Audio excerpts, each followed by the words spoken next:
Olá, cá estamos. Estamos com o projeto Cozinha Vegetariana, Amar por Dois, para mais uma live. E hoje vou estar à conversa com o José Oliveira, que é pintor e é professor de artes, e depois vai-vos contar todos os outros projetos em que ele está envolvido. Se não me conhecem, eu sou a Gabriela Sotomayor, eu sou ilustradora de livros para a infância, mas também sou investigadora na mesma área, na área da ilustração, e sou responsável pelo projeto Amar por Dois. Nós, nestes diretos, nestas lives, falamos dos percursos de cada convidado, pelos caminhos do vegetarianismo, e são umas partilhas de histórias de vida relaxadas, de pessoas comuns, não é? Como tu e eu, que se apaixonam ou que se apaixonaram pelo lado verde da vida e que evitam, portanto, ou que preferem comer refeições 100% vegetais, respeitando bem o ambiente, o bem-estar animal e a sua própria saúde. E então, aqui, o que é que eu queria?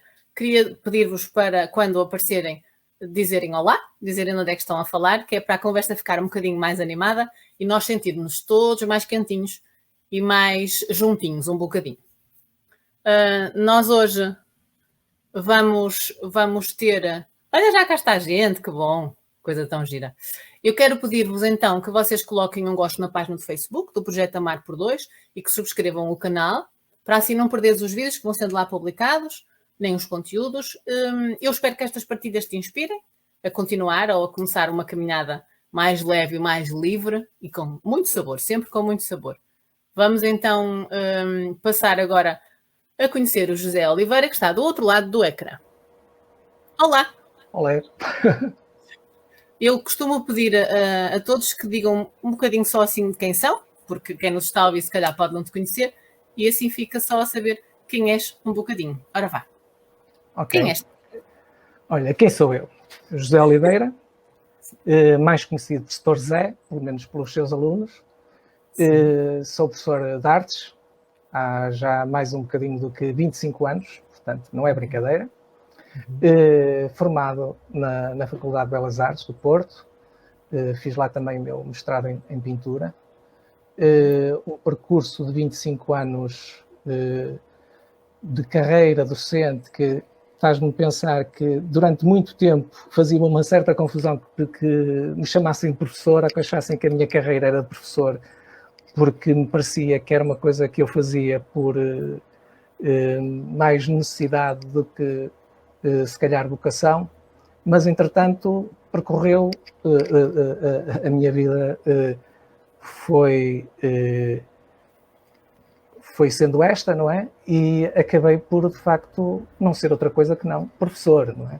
Se bem que eu aproveito também o meu tempo livre para fazer muitas coisas, entre as quais aquilo que se poderia chamar voluntariado online, portanto, ligado a causas humanitárias que tenham ou não a ver com a causa animal. Também tenho algumas incursões noutras áreas, nomeadamente esse voluntariado online passa-se normalmente nas redes sociais e publicações e traduções em alguns sites, e divulgação, sobretudo nessas áreas que têm a ver com questões de altruísmo e diversas áreas, seja na causa da pobreza extrema, seja na causa animal, mas depois se calhar temos tempo para falar nisso mais em pormenor. Temos. Deixa-me só interromper-te para te perguntar o seguinte. Tu estavas a dizer que eras artista, que tinhas formação de artista nas Belas Artes do Porto e que depois acabaste por ser mais, digamos assim, setor Zé. Tu nunca deixaste de ter projetos paralelos artísticos, não é? Porque não há nenhum professor de artes que acabe só por ficar com a educação dos seus alunos. Pratica sempre qualquer coisa para lhes passar a mensagem. O que é que tu fazes? O desconforto que eu sentia antes em considerarem-me professor, quando eu era, digamos, recém claro. É o mesmo desconforto que sinto hoje em dia quando me querem chamar pintor ou artista, porque, de facto, acho que era preciso outro tempo devotado a essas áreas para, de facto, poder sentir-me à vontade chamando-me artista ou pintor. Eu quero crer que também é uma certa fica-me mal dizer isto, mas se calhar uma certa modéstia ajustada à minha condição. Digamos que sei o suficiente da matéria para saber que, desta maneira, como um bocado amadora, concluído com as artes, não me posso de facto considerar um grande artista. Olha, tenho que te interromper, porque eu conheço o teu projeto e, particularmente, os dos retratos, eu não estava a par dele. Estava a par com aquelas publicações que tu fizeste sobre, que eram desenhos de comida. Desenhos não, pinturas de comida que tinhas feito a propósito daquela exposição quando nós nos estivemos juntos a última vez. E eu conhecia esses, mas não conhecia os retratos. E estive a ver e fiquei assim, não é? Portanto, não podes dizer, ou podes, quer dizer, sentes isso, mas eu que não sou tu, né? Que estou desse lado e estou a ver, aquilo é absolutamente fabuloso. E, portanto, tu vais explicar, se faz favor, se não te importares, em pormenor, onde é que as pessoas podem ver o teu trabalho. Eu estou a falar em particular daqueles retratos que tu fazes a custo zero, digamos assim, para quem vai comprar a obra, porque fazem donativos para ter a tua obra, certo? Explica melhorzinho como é que funciona. Conta-me. Olha, a ideia começou precisamente nessa altura dessa exposição que referiste. Fui convidado por amigos que temos comuns para fazer uma exposição no espaço deles. E eu sempre me fui recusando, eles achavam interessante envolver amigos nesses projetos, ou aliás achavam sobretudo interessante que fossem amigos a desenvolver o trabalho em comum com eles, sendo nós da mesma formação. E a determinada altura eu impus a seguinte condição, estando eu muito ligado a estas questões do altruísmo e daquilo a que se chama o altruísmo eficaz, que posso depois explicar em concreto o que é. Agora, sim. Ok. E então o meu problema era sempre este. Eu, para estar a passar tempo a produzir uma, digamos, pintura para uma exposição, era sempre tempo que eu tinha que retirar a esse voluntariado online de que falei. E então ficava sempre de mal comigo mesmo, entre estar a agradar a amigos ou a contribuir para aquilo que eu achava que era o mais importante. A uma escala que não é propriamente a nossa escala das relações diárias. Não é? E então, chegando a um acordo que, se houvesse alguma venda dos trabalhos, que tudo isso revertesse para, neste caso, a Fundação contra a Malária, que aí então podiam contar comigo. Valeria a pena estar a passar esse tempo com eles, a produzir a exposição e os trabalhos para a exposição por aí fora. E tentei, dentro da medida do possível, nessa circunstância, juntar também a questão da causa animal. Portanto, se não me falha a memória, o título da exposição era qualquer coisa como pintura vegan sobre redes anti-malária, qualquer coisa neste género, que uma coisa assim soa estranha. Porque normalmente a pintura é óleo sobre tela, desenho sobre papel, por aí fora, e então aquilo era pintura vegan sobre redes anti-malária. E então a pintura vegan era uma série de imagens de receitas que tirei, não propriamente de abolsamento da internet, mas com qualidade suficiente para merecer fazer uma pintura. Depois retirava pequenos excertos dessas imagens e surgiam pinturas que pareciam quase abstratas e eram gouaches, portanto não era nada que implicasse tempos de secagem e essas confusões todas, como pintura a óleo por aí fora. E depois a exposição correu relativamente bem. Se não me falha a memória, teria muito mais interesse que eu me lembrasse quantas pessoas ficaram protegidas da malária, mas eu que me lembro são os números redondos de 400 e tal euros de vendas no fundo, que são impressões artísticas, não é? Mas isso, de facto, serviu para proteger muita gente contra a malária, porque cada rede custa cerca de 3 euros. Não é? Pronto, mas o que tu fizeste na altura fizeste a pintura e julgo que fizeste também em, não sei se eram caixas de cereais na altura, também não era um papel nobre, digamos assim, mas era uma reutilização de material, não seria? As originais eram, eu utilizo sempre o cartão caixas de cereais. Tu estudaste impressões, não foi? Tens razão. E depois as impressões são pronto, em papel São crochê, essas coisas. Diz. Desculpa interromper-te. É só porque nós estamos a falar de uma coisa que nós sabemos o que é e se calhar quem nos ouve pode não estar a seguir tanto. Tu tinhas então essas impressões que vendias e o valor delas revertia totalmente para a tal fundação Exato. que estava a cuidar das pessoas que tinham malária, certo? Estava a tentar prevenir que as pessoas tivessem malária. Portanto, o que a Fundação faz é distribuir redes contra a malária, portanto, protege as pessoas das picadas dos mosquitos. Das picadas dos mosquitos, exato. Agora, aquilo que tu tens em relação aos retratos que tu tens, que eu acho que são fabulosos, são mesmo fabulosos. Eu acho que a forma expressiva como tu usas a cor nos trabalhos foi a parte que me impressionou mais. É muito... entra muito cá dentro quando a gente sente, aquilo sente-se muito. E eu vejo passa por mim muita coisa de artes, não tanto retratos, mas muito trabalho relacionado com a minha parte de crítica de literatura para a infância, e vejo muita coisa. E nem todos os trabalhos nos fazem sentir assim logo qualquer coisa. E os teus são muito intensos. A paleta, a cromática que tu usas, a forma como... eu percebi que eram fotografias que te cediam e que tu fazias uma interpretação delas, ou estou errada? Geralmente as pessoas dão-me essa liberdade, e começa por um trabalho comum de escolhermos uma imagem interessante. Por vezes é complicado, não é? Porque as pessoas têm as suas preferências. Sim. Por vezes não se trata sequer da sua própria imagem, trata-se de imagens de netos, de pessoas familiares.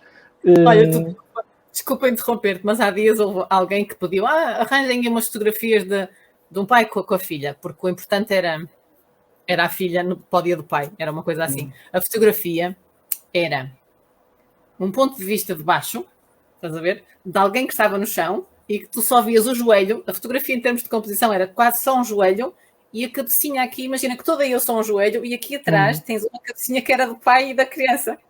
Então... Mas por vezes essas coisas podem resultar muito bem. Por vezes há imagens que não sugerem nada às pessoas, mas nós já estamos a ver alguma coisa a acontecer, não é?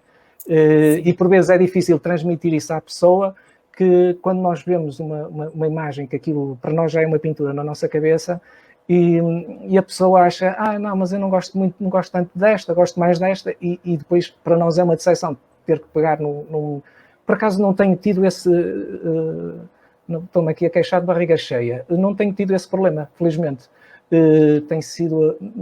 Eu também faço a minha parte, não é? Tento convencer as pessoas quando acho que encontrei uma imagem mesmo muito boa.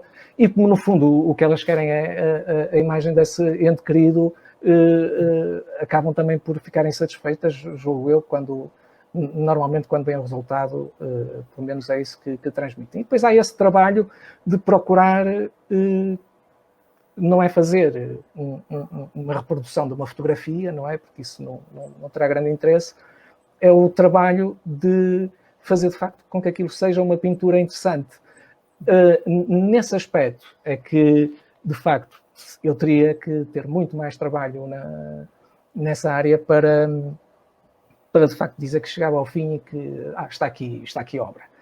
É capaz de haver lá 2 ou 3 que andam assim...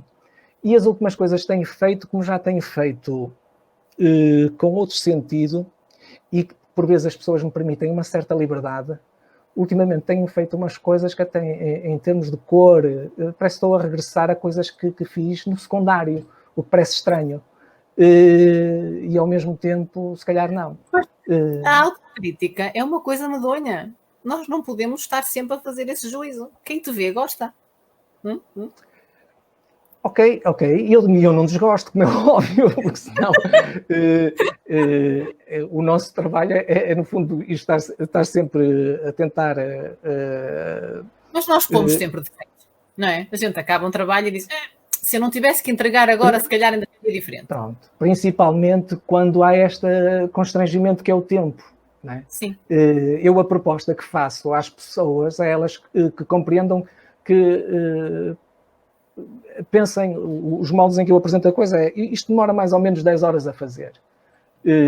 Mas é claro que se as pessoas fizerem um donativo maior, eu estou obviamente disposto, porque na generalidade das situações eu tenho prazer naquilo que estou a fazer. E então não me importa nada de prolongar esse prazer. Até porque estás investido da causa que estás a abraçar, não é? Exato, portanto, exato. Aliás, isso, retomando a conversa de há bocado de artista, professor, artista, para mim só faz sentido estar a fazer isto porque, de facto, estou a ter esse contributo, porque se calhar também tens essa experiência, por vezes as pessoas vêm em trabalhos nossos e dizem podias fazer o retrato deste, o retrato daquele, e eu gostava muito e filo bastantes vezes recusar às pessoas, dizer, ok, mas eu não tenho tempo. Mas no momento em que eu consigo conciliar as duas coisas, a pintura e, digamos, uma boa ação, um donativo, um impacto concreto, aí eu deixo de ter uma desculpa para não fazer, se calhar, aquilo que eu faria naturalmente se não estivesse envolvido em nada disto. E diz-me uma coisa, sim, percebo perfeitamente. Os retratos revertem a favor de quê? Da Fundação contra a Malária. Tem sido, eu posso explicar porquê, para além de ser uma das organizações consideradas altamente eficazes no combate de uma doença que de facto causa ainda milhões de mortes, e agora com a pandemia e a dificuldade de fazer lá chegar as redes e por aí fora, causa outro tipo de constrangimentos acrescidos. Mas é uma organização altamente eficaz, até precisamente o custo da rede é baratíssimo, são cerca de 3 euros, e uma pessoa com um donativo que não precisa de ser montantes milionários, mas se for melhor, consegue um impacto tremendo. O que me permite este trabalho é eu expor esse impacto às pessoas. As pessoas mal acabam de fazer donativo, recebem uma notificação de quantas redes estão a adquirir e quantas pessoas vão proteger. E no site fica isso tudo registado. E, portanto, eu partilho o link no meu site e, portanto, as pessoas podem chegar ao site da Fundação contra a Malária, naquela página que eu criei especificamente para os donativos desse projeto, e está elencado todos os donativos que foram feitos e as pessoas podem ver o impacto, não só o seu, mas todas as pessoas que participaram nesse projeto. Eu até poderia considerar outro tipo de organizações, por exemplo, até no âmbito da causa animal, mas eu até agora não encontrei, a nível da transparência de cada doação que é feita, ficar registada e estar patente no site, até este momento não encontrei outra organização que funcionasse nestes termos e que uma pessoa pudesse, digamos, ter um painel da sua intervenção. Sim. Diz-me o endereço. Do meu site ou da Fundação contra a Malária? Agora do teu site, porque depois do teu site vão saltar para lá. Diz lá. Ok. O meu site chama-se Art for Effective Donations. Em português seria Arte por Donativos Eficazes. Art for Effective Donation. Portanto, eu inicialmente comecei com este projeto só com pessoas aqui em Portugal, mas a determinada altura percebi... Para ver se está bem escrito. Faltou-me dizer que o for... Não, o for é um 4. E é arte... Não é nada disso, amores. Enganei. Não é nada disso, amores. Vera, arte é em português, não é? Escrever aqui no chat? Acho que sim, escreve que eu depois ponho no ar. Vais conseguir. Não vou dar espaço. Exato. Olha, eu escrevi arte em português, deixa lá. A minha dislexia está a atacar. Deixa eu ver se não estou a escrever a geneira. Art for Effective Donations. Ora, está lá? Vamos lá ver se está. Espera aí. Não. Olha, eu tenho 2. Incrível. O teu não apareceu? Não. Não. Eu estou a pôr no chat aqui do live. É isso. E não apareceu aqui, não sei porquê, mas devia aparecer. Espera. Se eu for aos comments, não vejo eu. Deixa lá, temos duas partes. Temos os comments e temos o private chat. Pronto. É arte em inglês, certo? Arte em inglês, sem E. E depois 4, que é for. E depois effective, tem 2 Fs. Tem 2 Fs, muito bem dito, obrigada. Effective. E depois donations. Donations. Vamos lá ver se eu agora faço direito. Olha, sabes quem é que está cá? Espera aí. Conta lá. É isto? Art for Effective Donations? Exatamente. Olha, temos isso. Assim. Sabes quem está cá? Temos o Pascal a ouvir. Olha, Pascal. Olha ele. É que está ele, aproveito o intervalo para dizer que estou aqui, atento a ouvir. Pascal, nós também estamos a ouvir com a minha voz. Olha, agora diz-me uma coisa, agora que falamos um bocadinho desta tua parte artística, à qual podemos voltar quando quiseres, não te preocupes, conta-me como é que tu passaste da tua alimentação tradicional para a vegetariana. Há quanto tempo? Como é que foi? Como é que isso... Quem é que te começou a fazer pensar no assunto? De onde é que isso surgiu?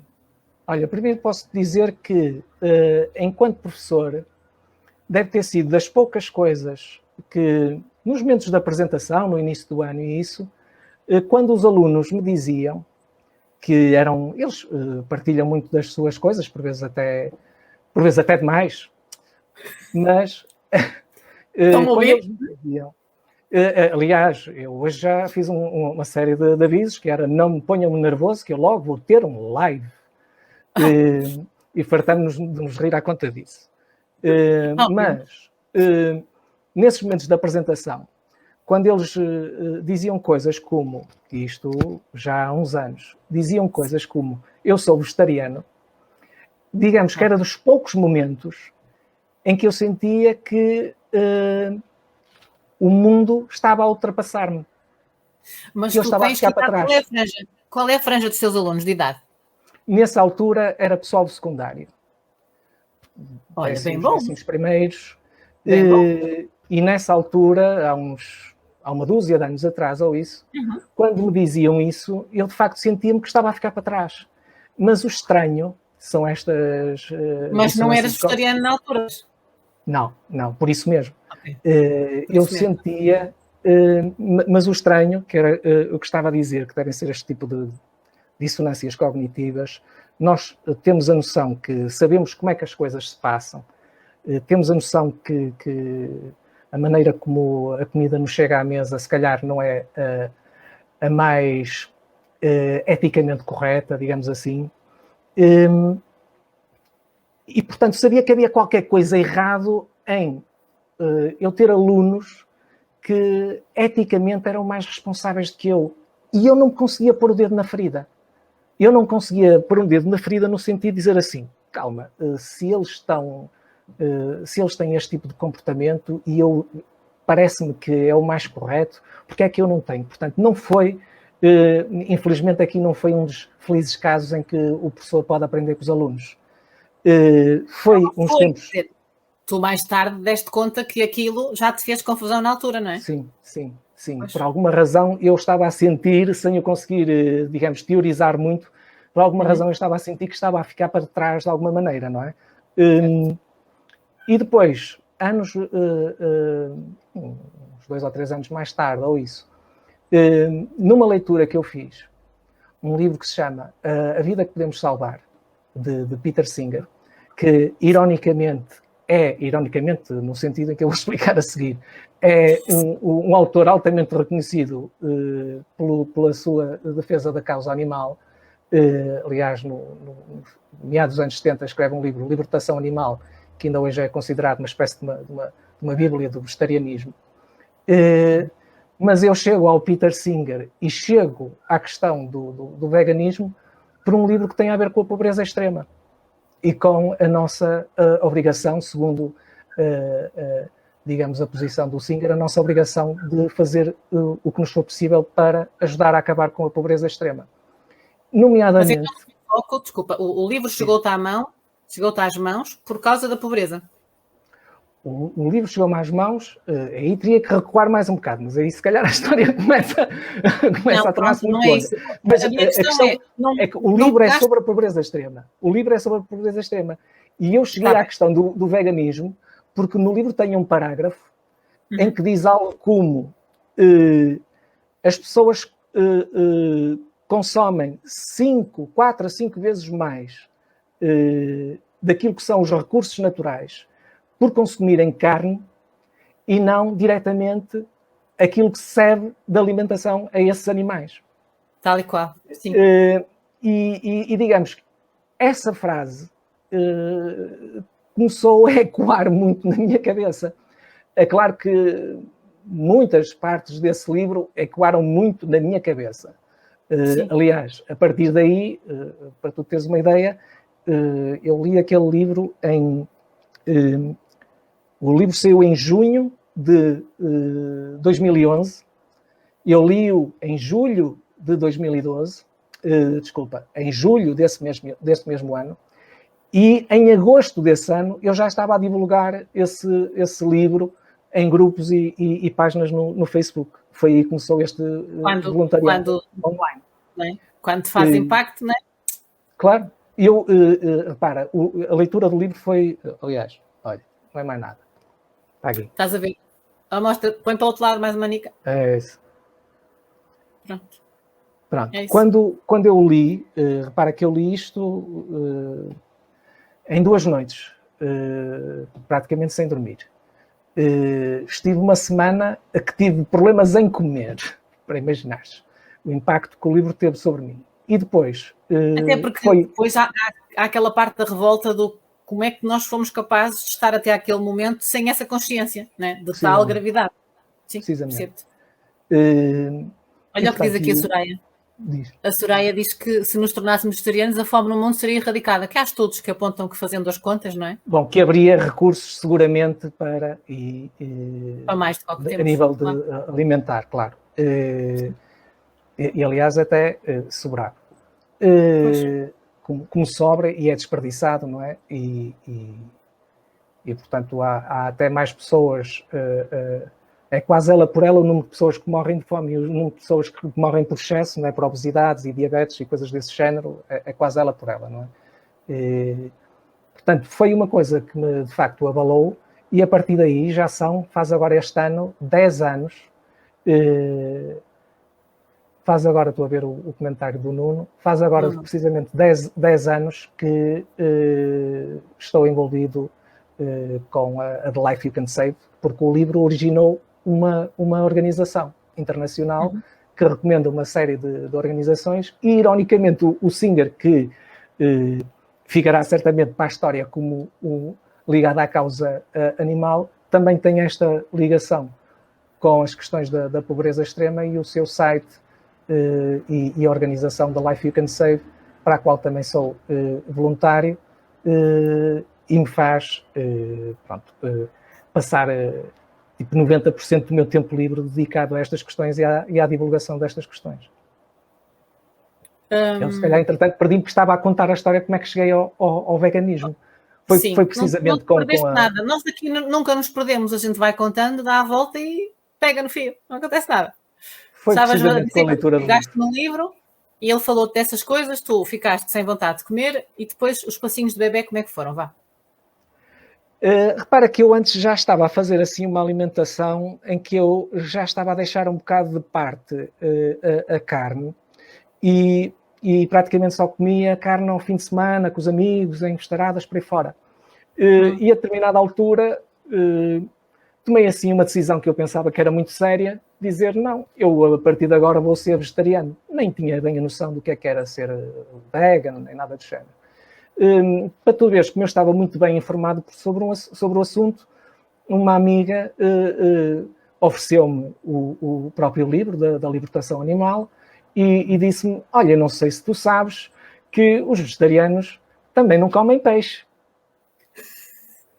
Ainda hoje acho assim, que tem essa dificuldade. E eu fiquei assim um bocado... pois.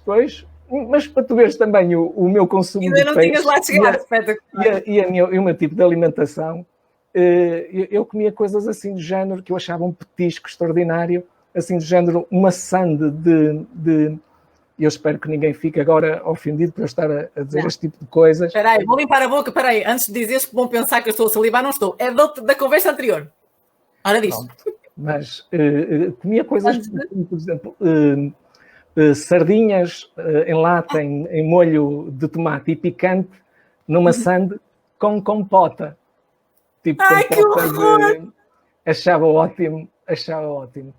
Portanto, para mim caía logo por terra aquele argumento de opá, tu não te metas nisso, tu não tires a carne e o peixe das tuas refeições, que isso vai-te fazer muito mal, vais ficar com uma dieta muito...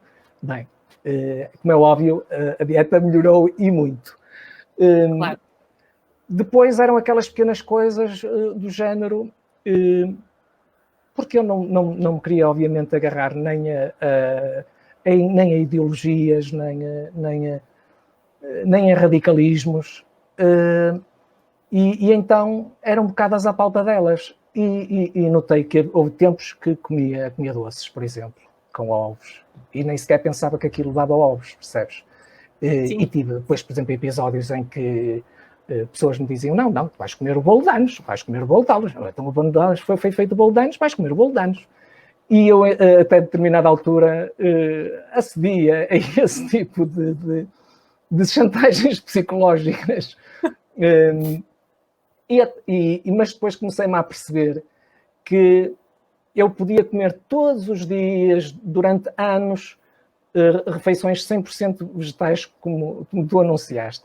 Mas depois haver um dia em que estás, por exemplo, numa reunião de professores, e que os professores, obviamente, trazem, por exemplo, na altura do Natal, pão de ló, não sei o que mais, e tu, como não tens mais nada para comer, comes uma fatiazinha de pão de ló, depois tens alguém que te lembre, 3, 4 anos depois, que tu comeste aquela fatiazinha de pão de ló, logo não és vegan.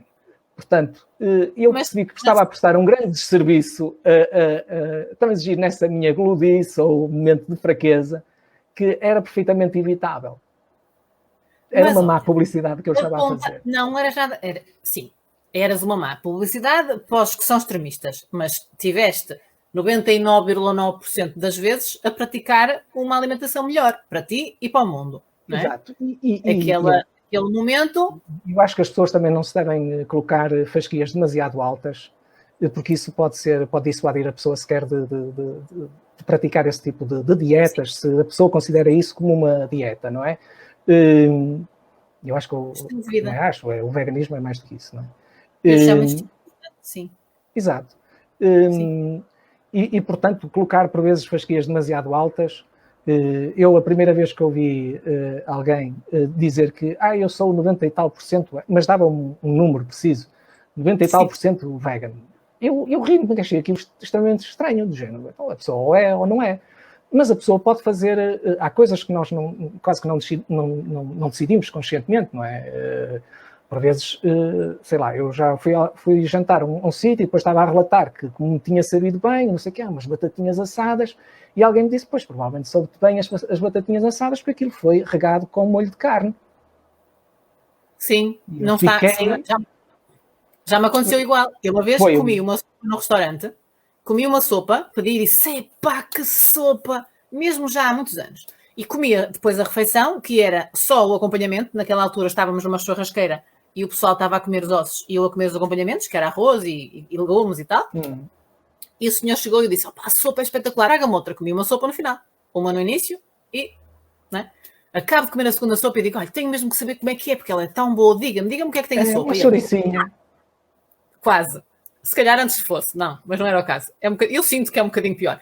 E diz ele assim, só tem legumes. Eu disse, só tem legumes, mas o que é que tem? Tem unto. Tinha banha. Banha, unto. Olha, aquilo ficou-me...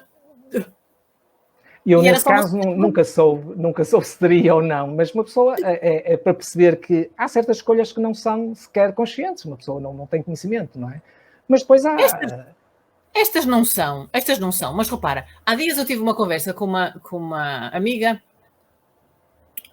com uma recém-conhecida, não é amiga ainda, mas pronto, conhecemos-nos há pouco tempo, e ela disse-me assim, mas eu não sei como é que tu consegues, é completamente impossível, eu sem bolos não vivo, eu não vivo sem bolos, e quer dizer, eu se vou comer um bolo tenho ovos, pá.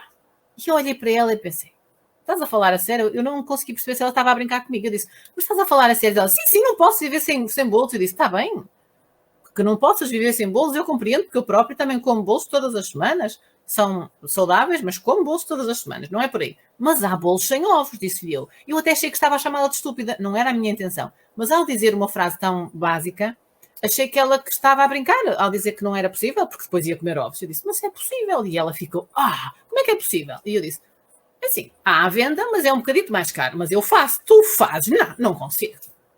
E então, quer dizer... Olha, tu se calhar já sabes, mas vou dar aqui uma dica ao nosso público. Foi uma coisa que eu aprendi recentemente e que é extremamente simples. E é uma sobremesa que, a nível nutricional, é ideal, que é fazer gelado. Não, É o quê? Desculpa. fazer gelado. Os gelados são ótimos, os nossos. A base, banana congelada e depois qualquer outro fruto congelado. Processador, está o gelado. Eu não imaginava que podia ser tão fácil fazer um gelado. Já aconselhei, é ótimo, porque nem sequer tem o peso, não sequer tem o peso das natas, não perde nada em sabor, ainda tem mais sabor do que aquelas misturas artificiais. É feito na hora, é feito com produtos mais frescos, não podiam ser tão congelados. Não, frescos nos dois sentidos. E é uma delícia. Depois, por exemplo, para as pessoas um bocadinho mais golosas, podem meter umas tâmaras para adoçar, não é? Eu faço um pegadilho que é, não vou dizer a marca, aquelas bolachas de chocolate com recheio branco. São vegan, sim, são vegan. Que são vegan. Metê-las, e também há a marca branca, portanto, metê-las no congelador e depois com a banana, é uma coisa tão rápida de ser feita e é tão bom. Pronto, uma vez por semana, porque isso tem açúcar. Mas o de fruta pode ser todos os dias. Pois é, eu por acaso não consumo coisas que tenham açúcar, mas fiquei muito surpresa quando soube que essas bolachas eram que nós podíamos comer, digamos assim, né? Não fazia ideia. Agora tu há bocado disseste assim, e tal, na altura comia mal, mas depois, agora até já como melhor, né? Tu tiveste muito tempo a comer desequilibrado, digamos assim, por não conseguires perceber quais eram as tuas opções? Olha, eu tinha um estilo de vida, se calhar muito convencional, que é comer bastante e bastante mal, acompanhar tudo com bebidas alcoólicas, aos fins de semana, à semana não bebia bebidas alcoólicas, mas aos fins de semana era... Vingavas-te. O exagero, tudo entremeado com tabaco, enquanto vem a sopa, depois da sopa, antes que venha a coisa, fuma-se mais um cigarro, era o exagero completo. Aos fins de semana eu chegava a fumar 4 maços de tabaco numa noite. Acho que nem vou dizer as doses de álcool, porque acho que isto soa sempre um bocado aquela figura máscula de o que eu aguento, porque eu nem aguentava nada. Eu tinha lapsos de memória, no dia a seguir não me lembrava do que... Mas estás a falar no passado, não estás, Zé? Exato. É um era. Precisamente. E repare, eu até já fiz contas para saber que se eu não tivesse... para te colocar as coisas desta maneira, eu neste momento faço doações a essas organizações humanitárias na ordem dos 20% do meu rendimento. E eu queria sublinhar, que não o fiz na minha apresentação, que sou um professor contratado há 25 anos. Portanto, eu não ganho sequer... Eu ganho à volta, como são substituições e por aí fora, eu ganho à volta de 15 mil euros por ano. Eu sei que em muitos sítios isto é de facto muito dinheiro. Mas é possível, a partir desses 15 mil euros por ano, fazer doações na ordem dos 20%, porque nós, 21, nem chegamos a vê-los, ou mais do que isso, não é? Nos impostos. Não é? E isto para dizer que, para quem pensar que isto é um absurdo, pense no tipo na quantidade de dinheiro que se gasta em coisas que ainda por cima nos fazem mal. Ou que eu gastava em álcool, em tabaco, em comezainas disparatadas, e que neste momento eu posso dizer, nunca me senti tão bem fisicamente como agora, quando estou em pacota, estás a ver? É ir, vamos com calma. Estás aí pacota com qualidade. Sem dúvida. Primeiro estiveste a conservar, né? Tu se fizeste uns temperos, não havia necessidade, mas temperaste primeiro o corpinho e agora, pronto, com mais qualidade. Mas repara que isto também não é só questões de dieta, isto tem a ver também com questões de levantar cedo e cedo erguer, a pessoa dormir aquelas horinhas, é essencial, fazer exercício sempre que é possível, esse tipo de regimes. Repara, até meditação, não estamos a brincar, até meditação. E repara que eu cheguei assim, meditação era uma coisa que eu achava sempre assim, que treta. Sabes, eu por acaso não acho que seja treta, mas ainda tenho muita dificuldade eu também não acho, porque eu faço. Eu que não percebi. Eu não acho que seja treta porque eu faço, mas não ouvi o que disseste. Eu disse que eu não acho que seja uma treta, mas ainda não consigo praticar, porque tenho tanto stress interno que ainda não consegui acalmar. E é por isso que eu sei que preciso mesmo de fazer. Percebes? Pois eu já tive vários tipos de experiência e tentei não só ler sobre o assunto e investigar sobre o assunto, aquilo que me chegava a partir de investigações científicas, nomeadamente aquele tipo de investigações científicas que analisam outras investigações científicas e a forma como elas são realizadas, muitas das vezes apontavam erros de metodologia e o tipo de abordagem que faziam. E eu também, nas minhas leituras, também encontrava esse tipo de levar as coisas mais para um território que é pouco palpável e que não é sequer didático, porque é a tal história das fasquias. Tu começas a colocar uma fasquia demasiado alta, não é? Começas aqui a falar de coisas tipo nirvanas e não sei o que mais. E as pessoas sentem, epá, eu não chego lá, eu não estou a conseguir atingir isto. E desistem. Mesma coisa com o veganismo. É a mesma coisa com o veganismo. E há pequenos passos, de facto, que a pessoa pode dar e sentir-se bem com eles. Eu não encontrei grande suporte nem em literatura, mas comecei-me a perceber que tinha resultados positivos em mim. E notava que começava a ter um controle sobre as emoções que nunca tive. Mesmo depois de ter deixado de beber e de fumar e por aí fora, que aí o controle ia um bocado pela janela fora, claro. Comecei-me a perceber, e isso é fundamental quando nós muitas vezes deitamos até amizades a perder por não conseguirmos gerir as nossas emoções. E isso é um dos fatores que eu salientava na questão da meditação. Outro, a questão da concentração. E é uma questão essencial quando uma pessoa tem que botar horas e horas do seu tempo a realizar tarefas que quer que sejam produtivas, seja no domínio profissional, seja no domínio do voluntariado, e percebe que muito facilmente chega uma altura em que não tem rendimento, o seu trabalho não está a ser útil.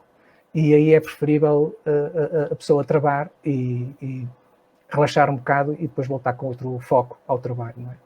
Eu acho que é uma das coisas que, em termos de estilo de vida, como há pouco falavas, obviamente, exercício, dormir bem, é essencial, dormir bem. E então, repara que nestes tempos da pandemia, que houve pessoas que sofreram muito de ansiedade, de estarem em casa, confinadas e por aí fora, eu tive um regime a que me obriguei, porque já o faço regularmente e como não tinha este tipo de obstáculos que são, digamos, as rotinas cotidianas e por aí fora, que muitas vezes nos impedem. Por exemplo, hoje não pude fazer exercício, mas fiz ontem um bocadinho. Mas quando temos assim uma gestão do nosso tempo, em vez de pensarmos, estamos aqui fechados e por aqui fora, nós temos a possibilidade de gerir mesmo em teletrabalho, mesmo em situações de teletrabalho, porque depois não há transportes, não há perdas de tempo nessas situações e por aí fora. E aquele tempo que é o nosso, nós podemos controlar muito bem. E agora estás demasiado ansioso, uma chuveirada de água fria, que isso passa. Portanto, esse regime, até mesmo no dia-a-dia, escusado dizer que mesmo no dia-a-dia. Se calhar estamos a alongar em assuntos que são um bocado paralelos. Estás ótimo, não te preocupes que estás ótimo. Há momentos do dia em que a gente precisava mesmo de parar. Eu própria sinto que estou a não ser tão... Não estou a fazer o papel que estou a fazer tão bem, porque já estou, né, completamente no limite. E se calhar se respirasse um bocadinho, essa pausa ia fazer com que eu fizesse as coisas mais bem feitas a seguir. Portanto, percebo perfeitamente o que dizes. Deixa-me voltar atrás e dizer o seguinte. Às vezes há o preconceito de que um homem, né, porque tu és o meu primeiro convidado masculino, há muita gente que imagina que um homem vegetariano só come porcaria, né? Pronto. E tu, de facto, estavas a falar na tua vida passada, mas pronto, essa é passado. E depois, no início, se calhar não comeste tão bem porque não tinhas a informação necessária para o saber fazer, mas neste momento fazes umas comidas assim absolutamente fantásticas que eu vejo no teu blog. São lindas, lindas, lindas e equilibradas. Sim. Houve, de facto, uma altura em que eu já era plenamente vegan, em termos de dieta, e que comia muito. Era capaz até de comer, sim. Era um exagero. Era um exagero. Era para te dar um bocado a entender. Por exemplo, de manhã começava logo com 2 ou 3 pães, mas daqueles enormes, com manteiga de amendoim, e uma chazada, chá verde, logo para começar. Depois, se tivesse aulas durante a manhã, era todos os intervalos, era sandes, fosse com compota, fosse com marmelada, o que fosse, por vezes 3, se fosse 3 horas seguidas, era capaz de ser também 3 camadas de pão, percebes? Depois o almoço era um almoço bastante substancial, e depois, se tivesse aulas de tarde, era outra vez intermeado com sandes, e depois chegava a casa, comia uma enorme tigela de cereais, mas enorme mesmo, não estás a ver? E isso era antes do jantar. Portanto, isto era numa rotina diária. Mas porquê que Porque era um exagero. Porque era um exagero. Mas espera, era um exagero porque o teu corpo não precisava de tanta quantidade? Claro que não precisava. Ou era um exagero porque o mundo não precisa que tu comas tanto? Não, era um exagero porque o corpo não precisa de tanto. Pronto. É porque eu sei que quando nós mudamos de alimentação e as pessoas que comem a comida tradicional imaginam que nós não vais conseguir comer nada porque agora resta-te poucas coisas para comer. Não, nós temos um cardápio imenso e muitos alimentos para escolher. Nunca senti isso. Mas, desculpa lá, deixa-me só. Mas o que eu sei é que nós comemos muito em quantidade. O nosso prato de comida é muito maior, porque nós, para termos o aporte proteico, energético e tudo mais, e nutritivo num prato, que os outros não têm, nós precisamos ter mais quantidade para comer. Isso eu sei, e não é um problema, quer dizer, comemos de facto aquilo tudo maior do que os outros que só comem o bife com o arroz, por exemplo. Sim. Aliás, algumas dessas fotografias que mencionaste são para a fotografia, não é? Eu depois como o dobro daquilo. Mas mesmo assim, é muito e misturado. No meu caso, eu ponho um prato muito bonitinho e depois faço assim tipo tigela. Por acaso não. Eu por vezes até gosto de preservar o quente separado do frio. Para ir tendo sempre sensações alternadas. Não, eu nunca mais comi de faca e garfo. Eu há 6, 7, já não sei há quantos anos estão, mas são há quase 7, que eu como de colher e de garfo, assim. Mas eu como é de colher. Nunca mais comi de faca e garfo. Não, isso também não. Não sinto necessidade de cortar nada. Tudo bem já cortado, para a mesa. Não é? Vem tudo cortado. Quer dizer, quando às vezes faço um bifinho de tofu, pronto, eu preciso de cortar. Não há ali luta nenhuma na mesa. Diz? Não há ali luta nenhuma na mesa. Não é de separar a luta com nada. Não. É fixe. Mas estavas a dizer que tu montas o prato para a fotografia, pronto, mas tu fazes. Não será sempre, ok. A gente também não tem tempo para estar a fazer sempre pratos com todas as cores. Depois recicla-se, depois vai-se reciclando. Acaba uma parte, faz outra, acaba-se. Hoje mete-se mais um bocado de salada, uma quantidade enorme de feijão, vai-se misturando com um bocadinho de arroz. Depois acabou o arroz, agora faz mais salada. Vai-se alternando. Vai-se reciclando aquilo que ainda sobra. Reutiliza-se as sobras do dia anterior. Exato. Claro, fica super colorido. Olha, e diz-me, se tens assim, nesta nova vida, tens assim algum prato favorito? Digamos, prato de nome. Sabes os que tu comias antes e que... Ou és dos que... Eu, por vezes, tento fazer réplicas veganas de alguns pratos. Fazer uma espécie de umas tripas à moda de Porto com seitã. E isso até me traz boas memórias, percebes? Mas é mais pela questão dos cominhos, por aí fora. É só o tempero, é o tempero, claro. Porque se nós formos a ver aquilo basicamente que nós fazemos aos produtos animais é retirar-lhes o máximo de sabor, porque aquilo é carne para fraco. Pronto, nem vamos entrar por aí. Mas, portanto, e então no caso das tripas, então nem vale a pena fazer o filme. Sabes que eu, por falar nisso, não, deixa-me fazer o filme, deixa-me interromper. Há dias, o meu filho mais velho, que vai fazer 8 anos amanhã, tomou consciência de que as tripas eram a tripa. E então, né? Nós estamos, eu tenho outro filhote que tem 3 anos e meio e que está na fase do cocó xixi e ainda não alargou, não sei muito bem porquê. Então eles divertem-se dois sempre a falar de cocós para trás e para a frente. E o mais velho concluiu que tripa é a mesma coisa? Como é que é possível? Então foi... É por isso que é preciso muito limão. Muito. E eu era adulta quando tomei consciência de que isso era uma parte interna, literalmente, de um animal. Fiquei muito escandalizada. Não deixei de comer, estás a ver? Mas achei, na altura, mas achei muito estranha quando fui informada quando tomei consciência, que eu se calhar já tinha sido informada, ou não. Não me lembro sequer de ter tomado consciência disso. Sabes, uma pessoa, eu nasci no Porto, sempre comi. Eu também sou do lado, mas comia assim. Não me lembro sequer, porque ainda por cima é um prato tradicional da região, não sei o quê. Pois. Mas olha, para sair de coisas tristes, há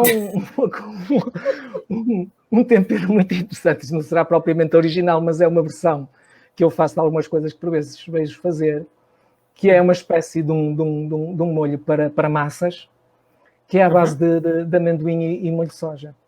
E molho de soja nada, e leite de soja.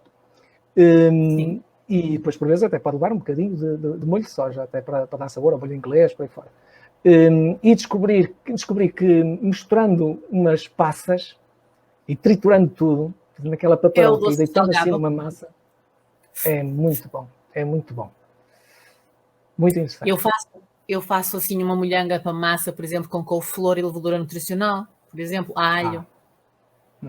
Neste caso, eu uso bebida de aveia. Acho que até tenho no blog. Acho não, tenho no blog.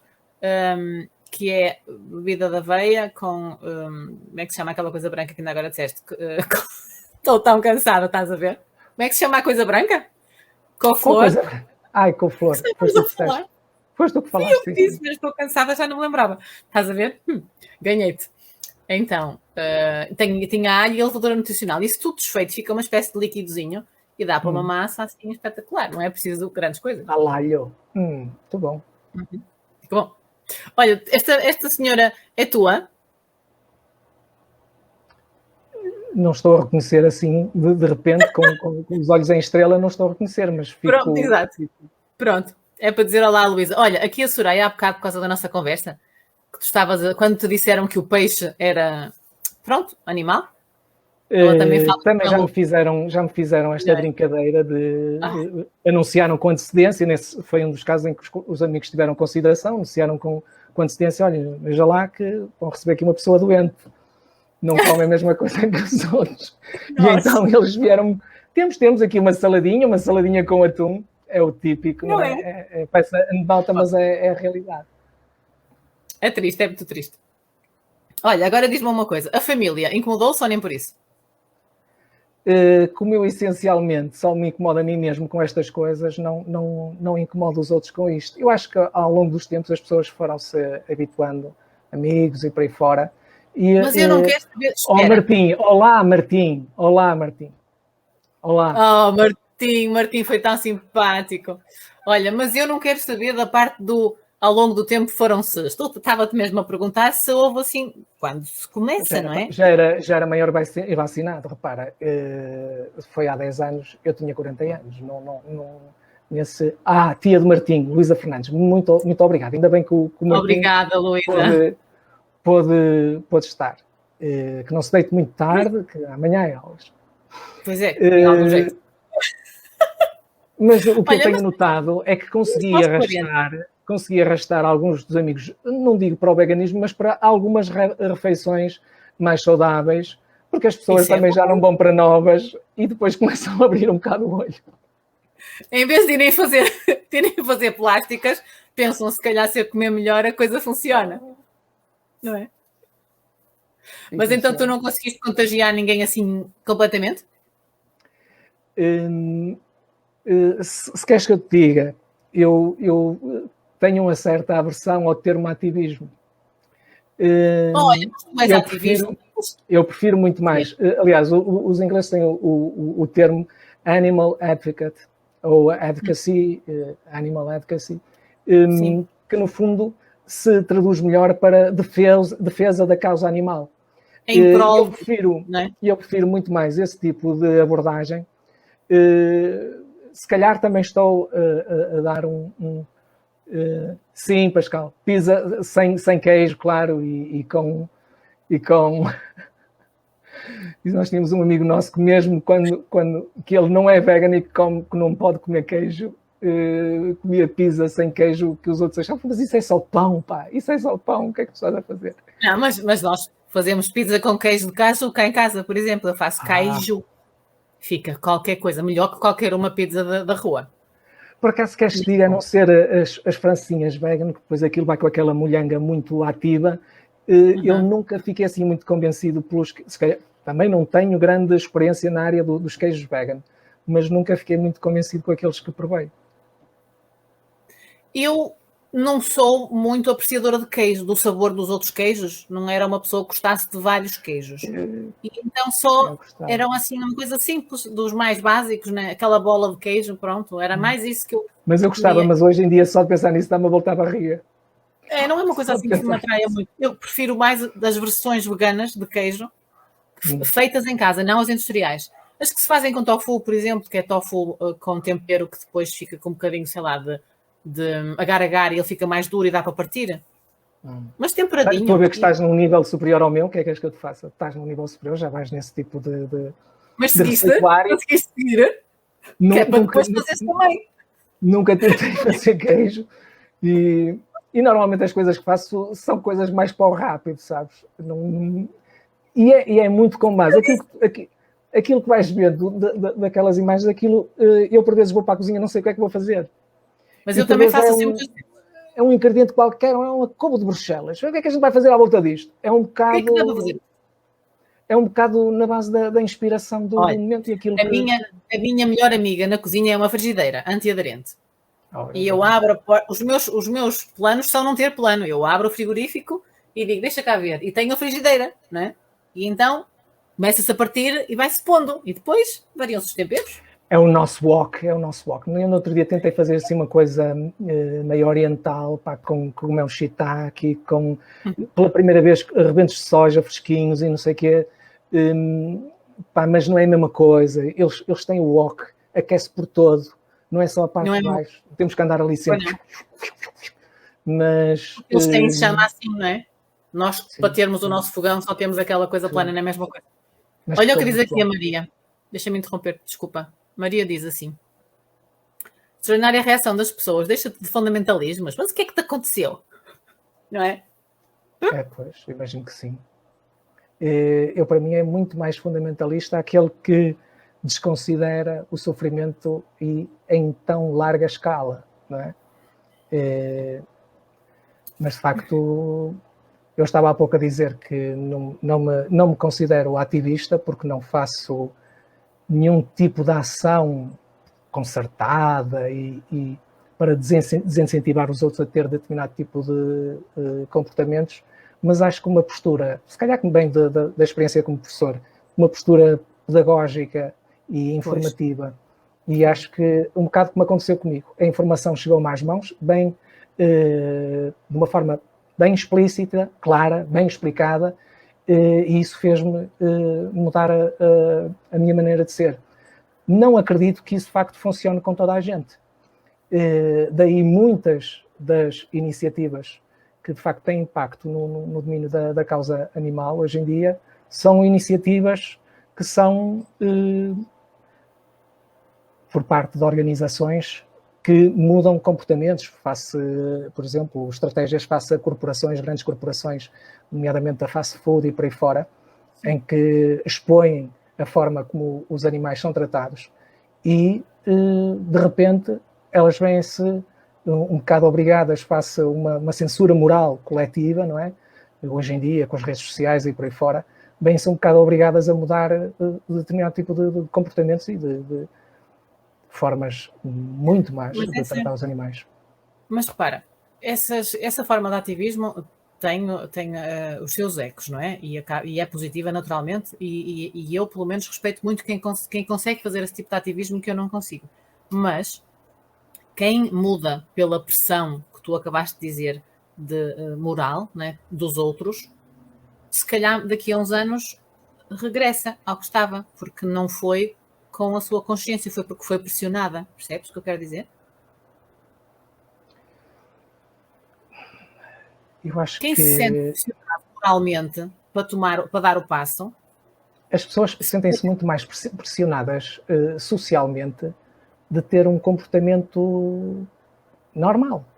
E o normal ainda é uma desconsideração do sofrimento animal. Eu não vou dizer uma dieta omnívora, não sei o quê. Não, o normal é a desconsideração do sofrimento animal.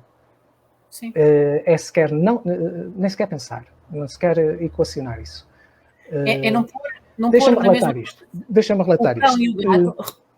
Eu, antes de mudar o meu comportamento, até a nível da dieta, eu ficava chocadíssimo com certas imagens que via partilhadas nas redes sociais de violência contra os animais.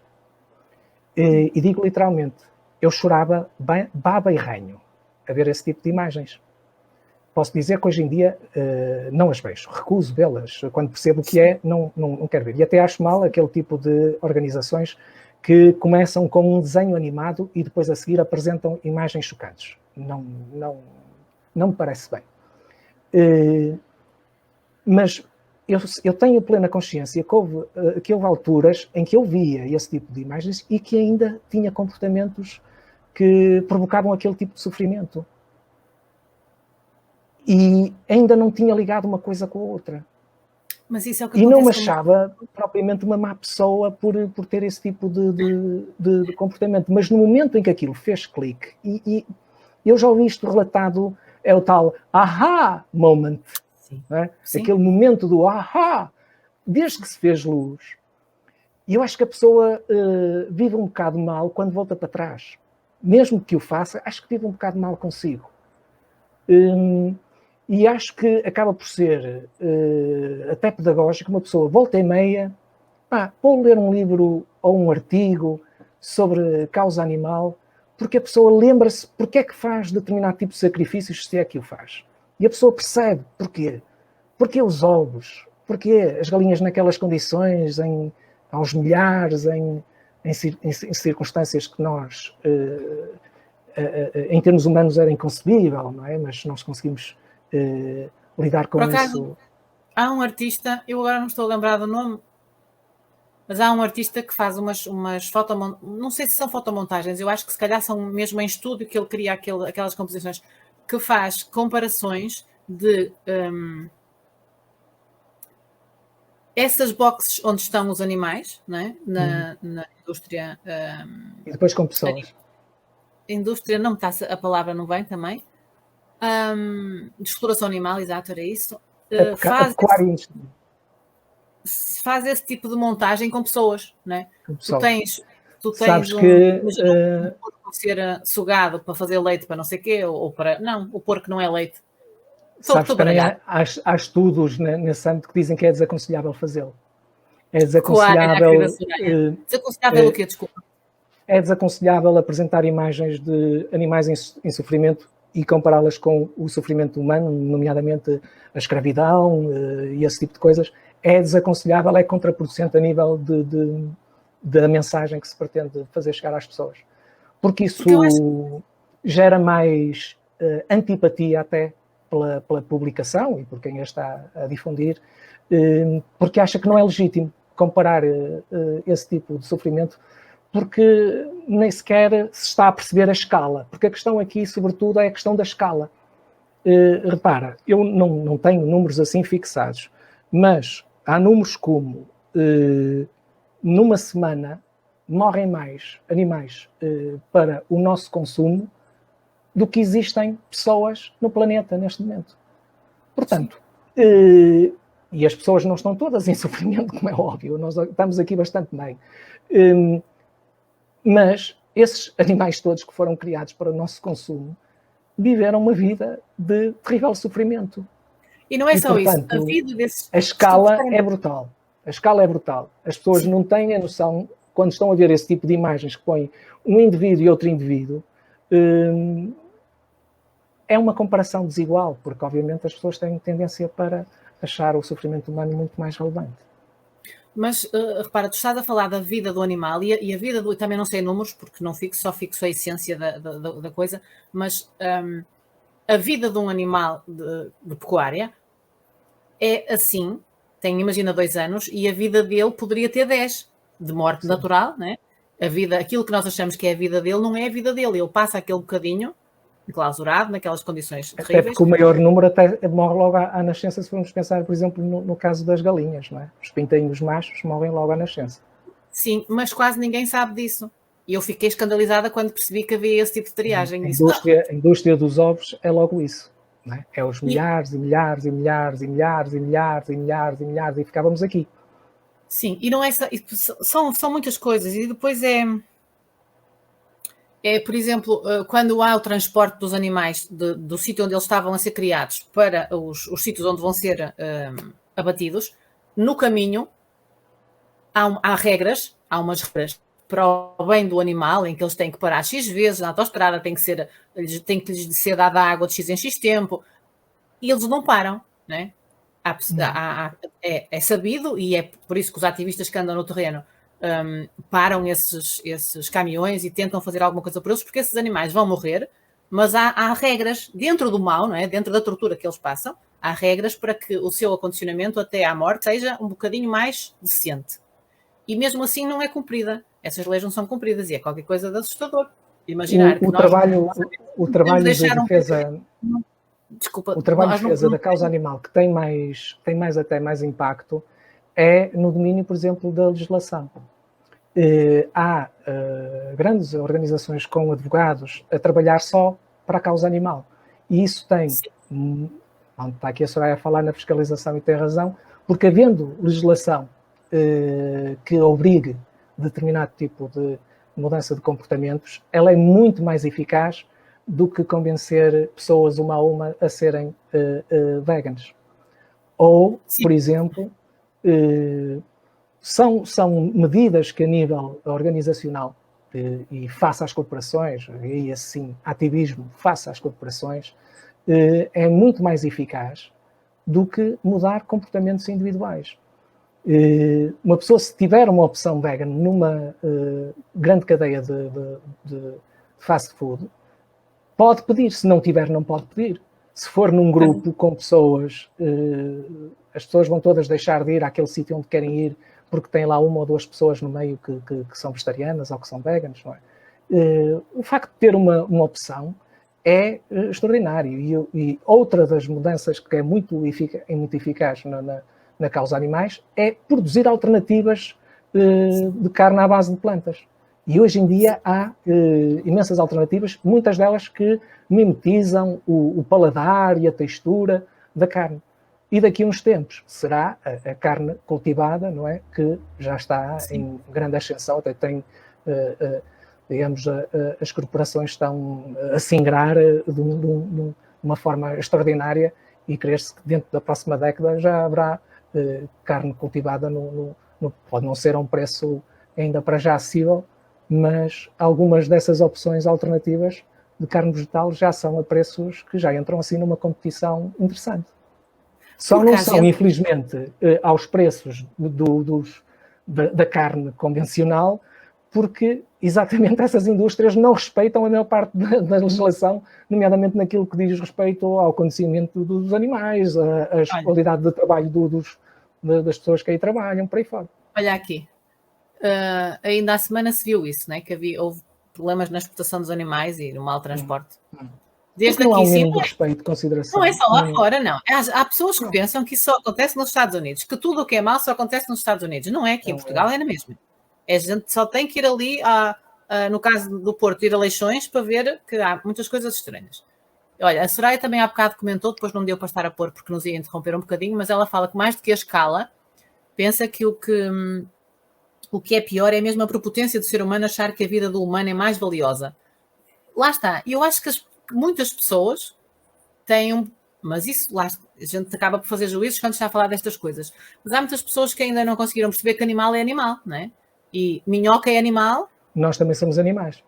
Nós também somos animais, né? Mas há quem não consiga perceber essa parte. E isso demora a que se perceba que é preciso ter... Não se deve ter dois pesos e duas medidas, é para respeitar que ele está a passar ali para o outro lado da estrada e que a gente não vai passar por cima só porque tem pressa, tem que desviar. É uma questão, quando nós começamos a pesar o valor de vida animal versus vida dos seres humanos, ou animais não humanos e animais humanos, começa-se a entrar aqui num debate um bocado complicado e muitas vezes propício a ferir suscetibilidades, porque há animais de facto que têm mais condições de pessoa do que certas pessoas, nomeadamente Os porcos. Um recém-nascido não tem mais inteligência, mais apetite pela vida, digamos assim, do que um porco. Sim. Os porcos são fenomenais. E eles, animal muito inteligente. pequenitos, não sei se é com poucas semanas, ou que é com 4 semanas, respondem ao nome. Não é? E muito pequenos fazem puzzles, e os nossos filhos ainda não fazem, nem se mexem, e eles caminham e fazem puzzles, básicos, mas fazem. Portanto, têm uma inteligência, podem não a desenvolver posteriormente. E macacos a pintar, muito melhor do que outros macacos, menos peludos. Menos peludos, exato. Desses assim. Por falar em pintar, vamos voltar para ver se a gente acaba isto com uma chave mais bonita, que é para não ser só pronto, para não ferir a suscetibilidade dos outros todos. Mas antes da gente sair dos assuntos mais sérios, deixa-me dizer o seguinte. Não somos obrigados a sair do assunto sério.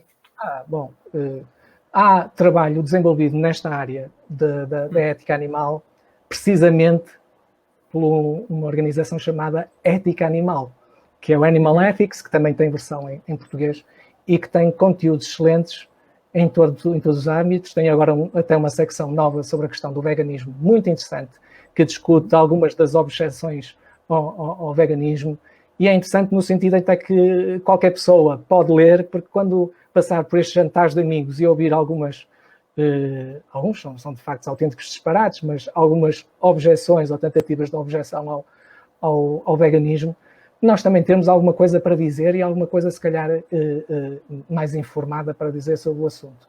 Mas sobre o âmbito também do especismo e por aí fora, e um site muito bem organizado com conteúdos excelentes. Pronto, e para puxar a brasa à minha sardinha, no site do Altruísmo Eficaz temos conteúdos também sobre a causa animal, que normalmente traduzidos do inglês, para haver conteúdos interessantes para partilhar com o pessoal que se interessa sobre estas coisas. Olha, tu não chegaste a falar do altruísmo? Explica-nos. Podes explicar? Bom, agora muito rapidamente, que é para as crianças se irem deitar, porque amanhã é aula. Amanhã, exato. Muito rapidamente, o altruísmo eficaz basicamente pretende responder a uma pergunta muito simples. Não quer dizer que seja fácil responder-lhe, mas essa pergunta é: qual é o maior bem que nós conseguimos fazer? E isto, obviamente, com os nossos recursos, com o nosso tempo, com a nossa capacidade, e depois tentar descobrir, de facto, quais são as causas em que nós conseguimos intervir e conseguir um impacto considerável. O altruísmo eficaz, entre milhentos assuntos sobre os quais se debruça, concentra-se na questão da pobreza extrema, concentra-se também na questão da causa animal, e depois concentra-se numa coisa que, por vezes, é muito estranho para as pessoas, que é: e as pessoas que ainda não existem? Portanto, preocupa-se com o futuro a longo prazo. Se calhar as pessoas já vão tendo consciência disso, nomeadamente relativamente às questões das mudanças climáticas e por aí fora, não é? Porque, sobretudo, vão causar impacto sobre aquelas gerações que ainda não existem. E questões como também na ordem do dia, então com as redes sociais e por aí fora, com questões relacionadas com a questão da inteligência artificial e por aí fora. Portanto, tudo que podem ser futuros riscos para a existência humana. E, portanto, é uma área muito interessante e que nos faz descobrir coisas extremamente inovadoras e formas como nós podemos intervir de forma eficaz. Porque há muita maneira de fazer caridade e, desde que ela não seja fraudulenta, nada a obstar, mas depois perceber que, e aqui o nada a obstar é só uma força de expressão, porque depois é perceber que há níveis de impacto que são muito superiores e que, bom, se nós entramos numa loja e temos um telemóvel a 3.000 euros e temos na loja ao lado exatamente o mesmo telemóvel por 300 euros, nós não estamos ali com grandes dúvidas, não é? Porque é que havemos de transigir quando toca a fazer caridade do género, sabendo que aqui posso ter um impacto 100 vezes, 1000 vezes superior e vou escolher doar para esta organização só porque aconteceu ou porque pôs uma fotografia mais bonita no Instagram ou não sei o quê. Portanto, o movimento do altruísmo eficaz preocupa-se com estas questões de qual é a melhor maneira de nós fazermos o bem. E há 10 anos que basicamente 90% do meu tempo livre é passado em torno dessas questões e a divulgar o autismo eficaz. Olha, terminamos muito bem. Quero-te Acho agradecer que sim. muito. Espera aí, deixa eu ver o que é que diz aqui. Miminho Sr. para ti. Celestino, muito obrigado. Quando quiser um retrato, faça o favor de dizer, a esposa, a filha, esteja à vontade. Não há melhor. Obrigado, Celestino. Não há melhor. Olha, gostei muito de ter por cá. Foi indolor, não foi? Foi sim, senhora. Foi muito agradável. Se quiseres convidar outra vez, convida, que eu acho que a gente tem conversa para mais umas quantas sessões. Está bem, olha que eu tomo nota. Olha, ficaram aqui umas histórias interessantes por contar, mas pronto. Não, mas olha, nós podemos continuar, as pessoas podem se deitar e nós continuamos, não tem mal nenhum. Depois vem gravado. Não, mas aí fico eu sem dormir, que eu tenho que levantar às 6h30. Eu sei, era o que eu ia dizer, mas não podemos porque nós temos 2 que dormir, porque amanhã o dia começa cedo. Mas nós combinamos e marcamos noutra data, não tem problema nenhum, está bem? Força. Olha, até agora já temos uma série de pontos onde pegar. Pronto. Agora eu vou-me despedir dos outros, mas a ti podes ir, está bem? Não, espera por mim que a gente fala a seguir, não desligues. Não, vais descendo? Pronto. Bom, eu estive aqui sempre em pé. Isto é uma standing desk. Sempre.